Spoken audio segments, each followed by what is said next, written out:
To understand where we're going, we need to understand where we've been.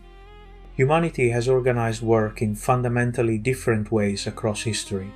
Each era had its own logic, its own coordination mechanisms, its own assumptions about how people should work together, and each transition from one era to the next was resisted by those who benefited from the old model. Each transition happened anyway. We're living through another transition right now. Understanding the pattern helps us navigate what's coming. I call this framework the 4 ages of work coordination: the craft age, the industrial age, the knowledge age, and now the algorithmic age. Let me walk you through each one. The craft age lasted for millennia.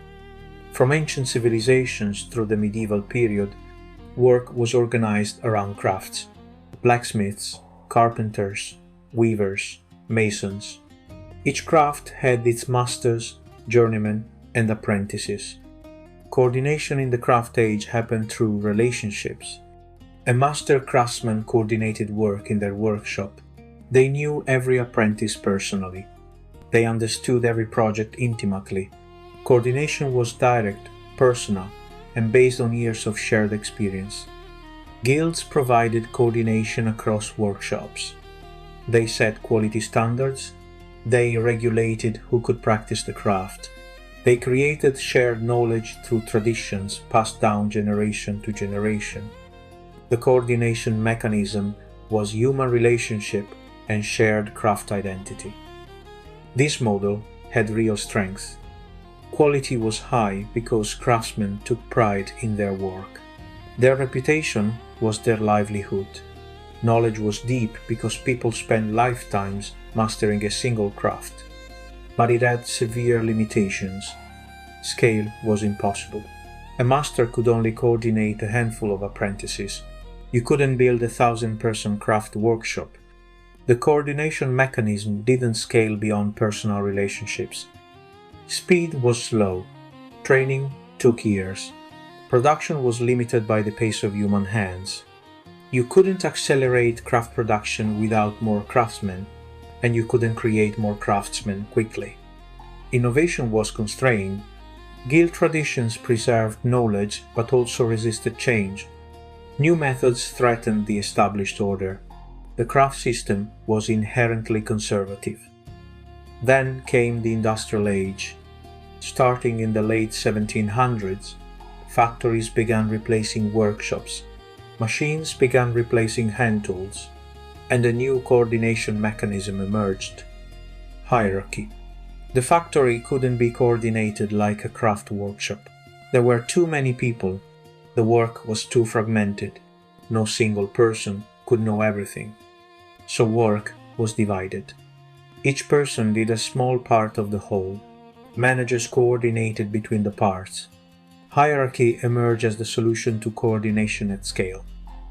Frederick Taylor made this explicit in the early 1900s. Scientific management, as he called it, separated thinking from doing. Managers would analyze work and design the best methods. Workers would execute those methods precisely. The coordination mechanism became the org chart. Clear lines of authority, defined roles and responsibilities. Information flowing up, decisions flowing down. This was revolutionary. Suddenly you could coordinate thousands of people. You could produce at scales the craft age couldn't imagine.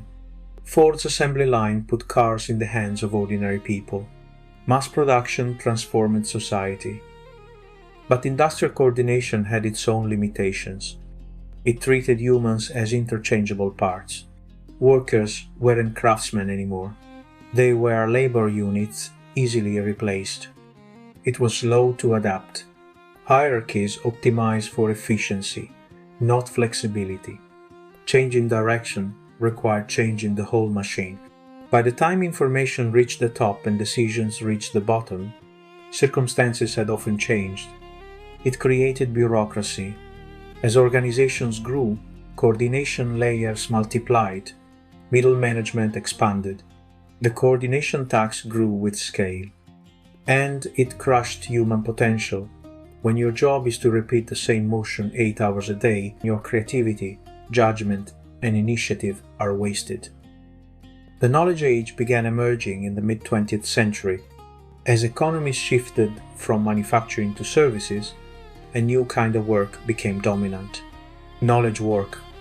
Work that couldn't be reduced to repeatable physical motions.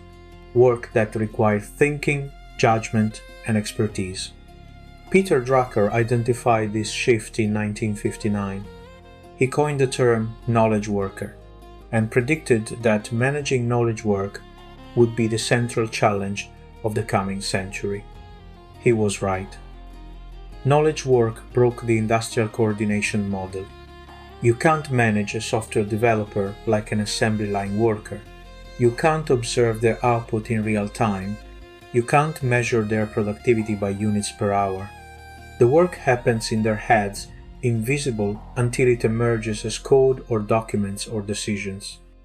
New coordination mechanisms emerged. Networks replaced strict hierarchies. Matrix organizations allowed people to work across traditional boundaries. Cross-functional teams brought different expertise together. Collaboration tools enabled new ways of working. Email let people communicate without scheduling meetings. Shared documents allowed simultaneous contribution.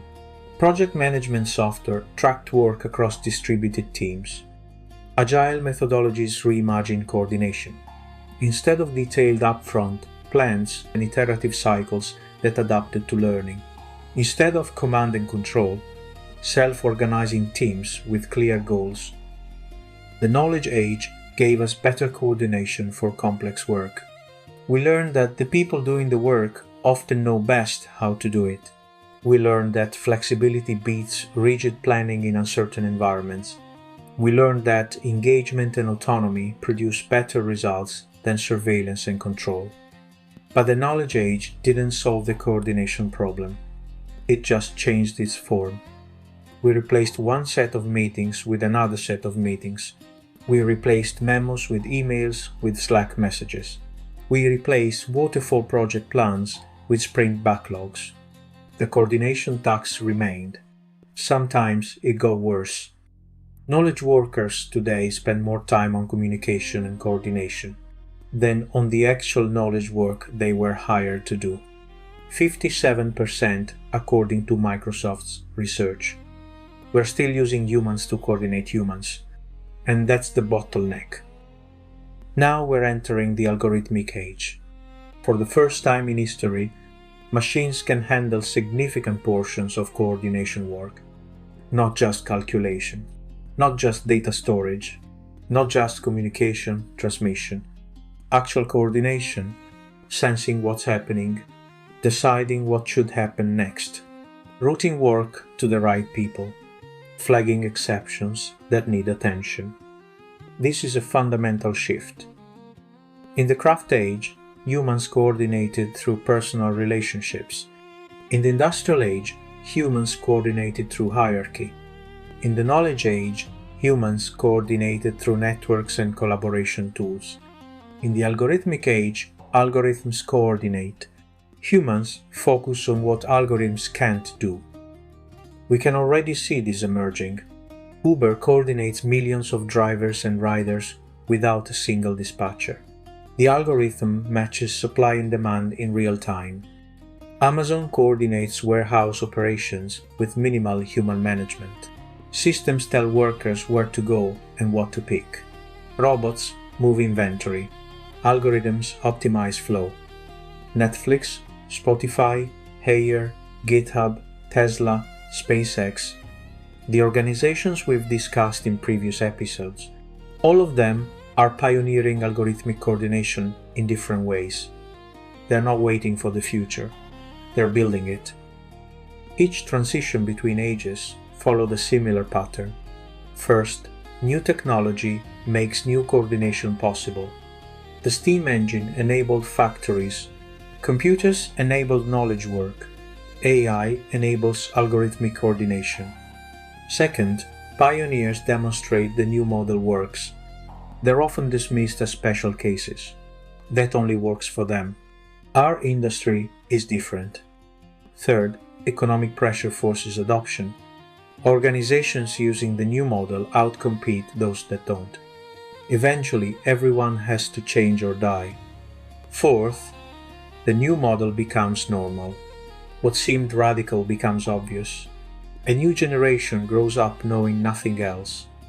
We are somewhere between stage 2 and stage 3 right now. Every transition was resisted. Craft guilds fought industrialization. Their entire world was built on the old model. Skills developed over lifetimes became worthless. Social structures collapsed. Industrial organizations resisted knowledge work practices. Self-organizing teams, that's chaos. Workers making decisions, that's management's job. Knowledge work organizations are now resisting algorithmic coordination. We need human judgment. AI can't understand context. Our work is too complex for automation. The objections are always the same, and they are always eventually overcome. But here's what's important. Each transition didn't eliminate human contribution. It elevated it. The industrial age eliminated craft labor, but it created engineering, management, and design as professions. Humans moved from making things by hand to designing systems that made things. The knowledge age eliminated routine clerical work, but it created whole new fields of professional work. Humans moved from processing information by hand to analyzing information and making decisions. The algorithmic age will eliminate routine coordination, but it will create new kinds of work focused on what algorithms can't do. Humans will move from coordinating work to designing the systems that coordinate, from doing to designing, from executing to directing, from coordinating to creating. The question isn't whether this transition will happen. History suggests it's inevitable. The question is how you'll navigate it. Will you be like the craft guilds, fighting to preserve a world that's already changing? Or will you be like the engineers of the industrial age, building the new world that's emerging? Will you spend your career defending coordination roles that algorithms will eventually do better? Or will you evolve into the roles that algorithms enable but can't replace? The 4 ages of work coordination teach us something important. Change is constant. Resistance is futile. Adaptation is survival. But also this: each transition created more human value than it destroyed. More people live better lives today than in the craft age, not despite the transitions, but because of them. Each wave of automation freed humans for higher value work. The algorithmic age will do the same, not immediately, not painlessly, but ultimately. The post-project world isn't a break from history. It's history continuing. In the next episode, we'll look at where we are right now. Agile was the knowledge age's answer to coordination. It was necessary, and it was an improvement. But was it sufficient?